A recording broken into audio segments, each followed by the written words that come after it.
आप सभी को नमस्कार। ज्ञान की आराध्य माँ भगवती के चरणों में वंदन कर हम आज की कक्षा आरंभ करते हैं। मैं डॉक्टर अनीता खुराना, सह आचार्य संस्कृत, सम्राट पृथ्वीराज चौहान राजकीय महाविद्यालय अजमेर से। हम अध्ययन कर रहे थे विभक्ति अर्थ प्रकरण का, जिसमें हम प्रथमा विभक्ति एवं द्वितीय विभक्ति के सूत्रों का अध्ययन कर चुके हैं।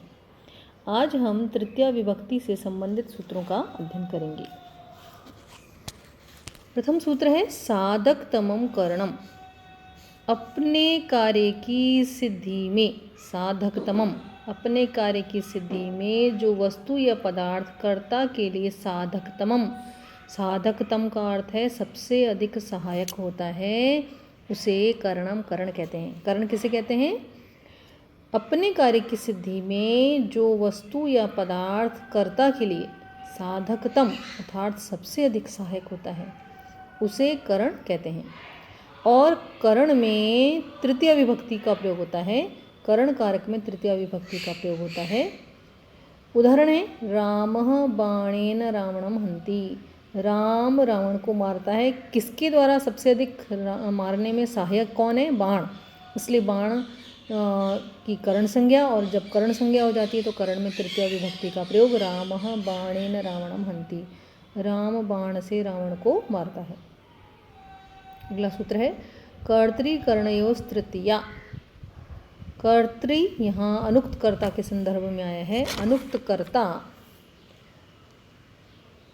कर्मवाच्य और भाववाच्य में कर्ता अनुक्त होता है, और करणयो करण कारक में तृतीया विभक्ति होती है।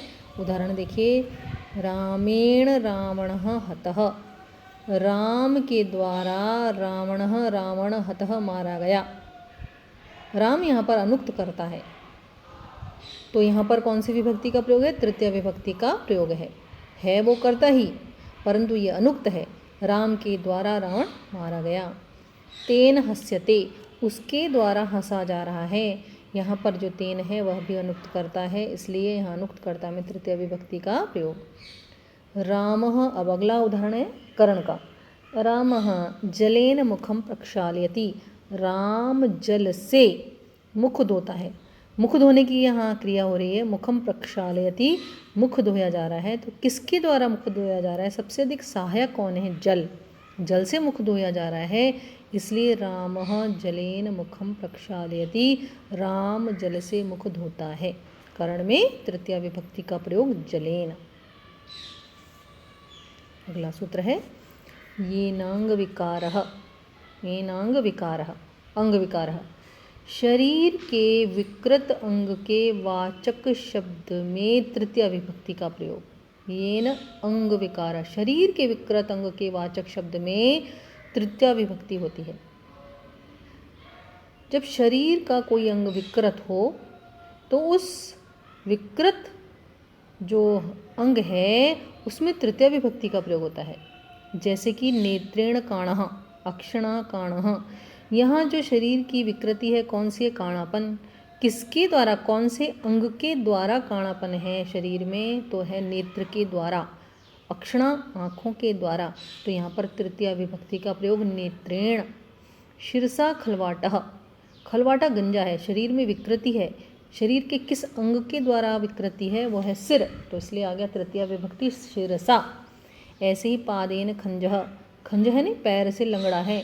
तो लंगड़ा जो विकृति है वो कौन से अंग के द्वारा है? शरीर के पैर के द्वारा, तो इसलिए पैर में क्या हो गई? तृतीय विभक्ति का प्रयोग। पादेन खंजः, पैर से लंगड़ा है।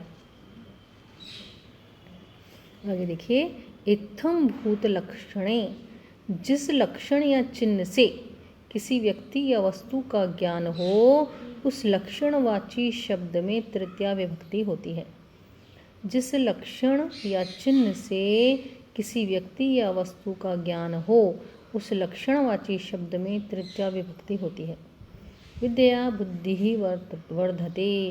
विद्या से बुद्धि बढ़ती है। किससे बुद्धि बढ़ती है? विद्या से। तो यहाँ पर विद्या में क्या हो गया? तृतीय विभक्ति का प्रयोग हुआ। पुण्येन हरि दृष्टः। हरि को देखा गया। किसके द्वारा हरि देखा गया? हरि के दर्शन कैसे हुए? पुण्य के कारण। तो यहाँ पुण्य लक्षणवाची शब्द है, इसलिए यहाँ पर पुण्य में तृतीया विभक्ति का प्रयोग। अध्ययन वसति, यहाँ किसी कारण की वजह से रहा जा रहा है, तो किस कारण की वजह से रहा जा रहा है? अध्ययन के कारण, तो अध्ययन में क्या आएगा? तृतीया विभक्ति का प्रयोग।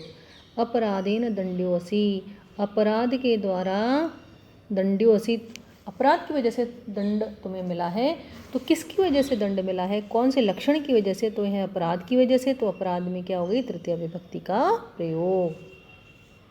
आगे देखिए, सह युक्ते अप्रधाने, वाक्य में सह साथ अर्थ वाले शब्दों सह, साकम, सार्धम, समम का प्रयोग होने पर अप्रधान, अप्रधान क्या होता है? जो कर्ता का सहायक होता है, उसमें तृतीया विभक्ति का प्रयोग होता है।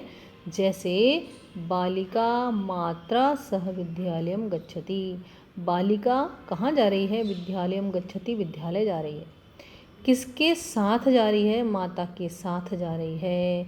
मात्रा सह, माता यहाँ अप्रधान है, जा कौन रहा है? जाना किसको है? बालिका को। तो बालिका प्रथमा विभक्ति, और किसके साथ जा रही है?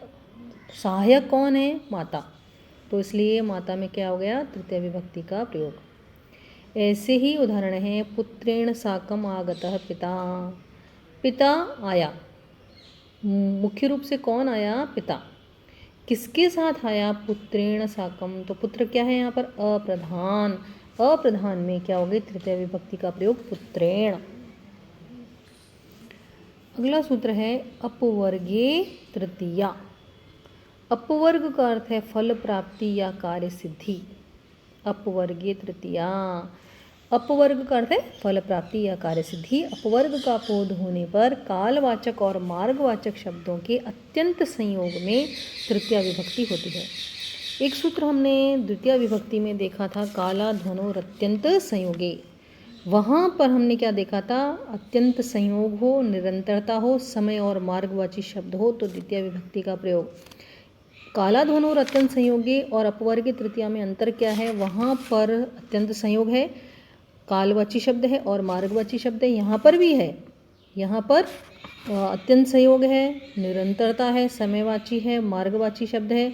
परंतु एक चीज़ यहाँ पर जो है वो है अपवर्ग यानी फल प्राप्ति। वहाँ फल प्राप्ति नहीं था, फल प्राप्ति होएगी, मार्गवाची शब्द होगा, कालवाची शब्द होगा, अत्यंत संयोग होगा, तो कौन सी विभक्ति का प्रयोग होगा? तृतीया विभक्ति। अर्थात जितने समय या जितने मार्ग में कार्य पूर्ण हो जाता है उस समयवाची और मार्गवाची शब्द में तृतीया विभक्ति होती है। उदाहरण, चतुर्भिः वर्षैः व्याकरणम् अधीतवान्, 4 वर्षों में व्याकरण पढ़ लिया। यहाँ फल प्राप्ति क्या है? पढ़ लिया, अध्ययन कर लिया, संपूर्ण अध्ययन हो गया।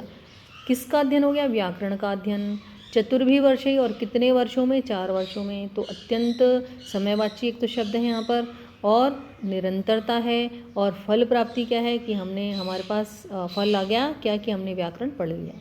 तो यहाँ पर चतुर्भिः वर्षैः कौन सी विभक्ति है? तृतीया विभक्ति। ऐसे ही एक और अगला सूत्र है, क्रोशेन पुस्तकम पठितवान, कोस भर में पुस्तक पढ़ ली। यहाँ एक तो मार्गवाची शब्द है और निरंतरता है, कोस भर, और काम पूरा हो गया, पुस्तक पढ़ ली, इसलिए यहाँ पर तृतीया विभक्ति का प्रयोग, क्रोशेन पुस्तकम पठितवान, कोस भर पुस्तक को पढ़ लिया, इसलिए यहाँ पर कौन सी विभक्ति का प्रयोग है? तृतीया। अगला उदाहरण है, पृथक विना नानाभिस्तृतीया अन्यतरस्याम। पृथक यानी अलग होना, विना, नाना बिना शब्दों का प्रयोग होने पर संबद्ध शब्द में द्वितीया, तृतीया और पंचमी विभक्ति में से किसी एक का प्रयोग होता है। किसके योग में? पृथक विना नाना के योग में कौन सी विभक्ति का प्रयोग होता है? द्वितीया, तृतीया और पंचमी। उदाहरण क्या है? ईश्वरम, ईश्वरेण, ईश्वरात्। ईश्वरम द्वितीय विभक्ति, ईश्वरेण तृतीय विभक्ति, ईश्वरात् पंचमी विभक्ति। पृथक न कोपि त्राता, ईश्वर के सिवा, पृथक यानी सिवा, बिना, और कोई त्राता नहीं है, त्राता यानी रक्षक नहीं है। श्रमम, श्रमेण, श्रमात् वा बिना विद्या न सुलभा। एक अगला उदाहरण है, बिना का, श्रम के बिना विद्या सुलभ नहीं है। तो बिना के योग में यहाँ पर द्वितीया तृतीया और पंचमी विभक्ति का प्रयोग है। श्रमम श्रमेण श्रमात्वा विना विद्या न सुलभा।